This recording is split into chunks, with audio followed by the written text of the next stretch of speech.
Hello again. My name's Gabe Zolna. You know, one of the things that kept a lot of the Marines on the front lines of battle is that they knew if they fell in battle, they wouldn't be left on the field of battle. They knew that their fellow Marines would bring them back for a proper funeral and burial in Arlington Cemetery in all probability. How do you think the military feels now? How do you think the soldiers feel now, having learned that if they fall in battle, there isn't sufficient funds to bury them properly? Yet there was $450 million that the administration had given so Big Bird can remain on the air. Yet there was hundreds of thousands upon thousands of dollars given to supply al-Qaeda, the enemies of the United States, with weapons. It's probably into the billions. Yet there's no money to bring back and bury our soldiers with dignity that gave their lives for what? What did they give their lives for? Because Congress decided to go to war? Because Bush wanted to go get revenge because Saddam had taken out a contract on his father? What was it all for? It wasn't for oil. We didn't benefit. The only ones that benefit and still do benefit are those organizations and companies that make weaponry. Bombs, rockets, guns, airplanes. No one else benefits. And as sure as hell, the young soldiers that spill their blood, they didn't benefit.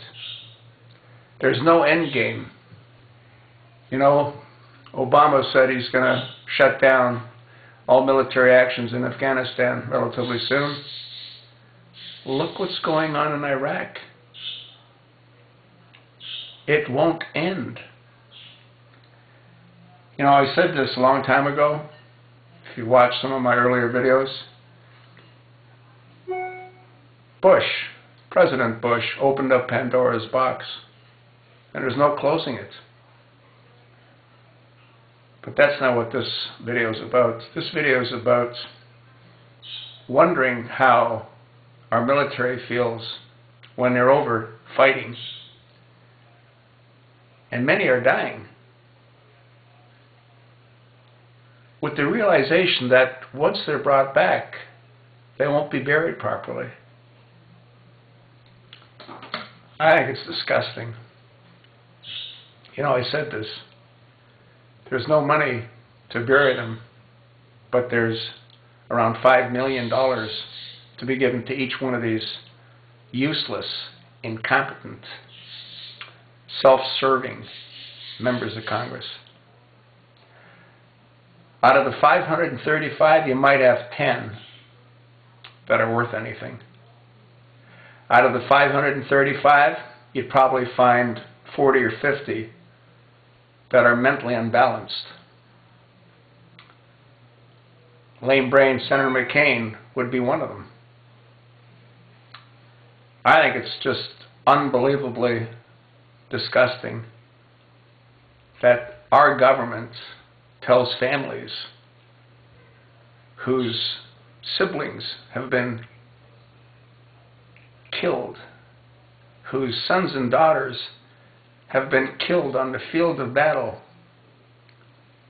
and there isn't sufficient funds to bury them properly. There's something really wrong with this country. There's something really wrong with this country when Congress doesn't demand that what happened at Fort Hood gets reclassified as what it was. It was not workplace violence. Major Nadal Hassan had said numerous times he's a Muslim, he's a follower of jihad. And what he did was an act of terror. Congress, You have a lot of free time. Why don't you revisit what needs to be revisited? Why don't you revisit all those phony scandals that Obama and Jay Carney rubs in our faces by calling them phony scandals when the whole world knows they're not phony scandals. It's completely disgusting that Congress does nothing. It's completely disgusting that this usurper is allowed to continue playing president. It's completely disgusting that no one does anything about it. That's what I think. What do you think?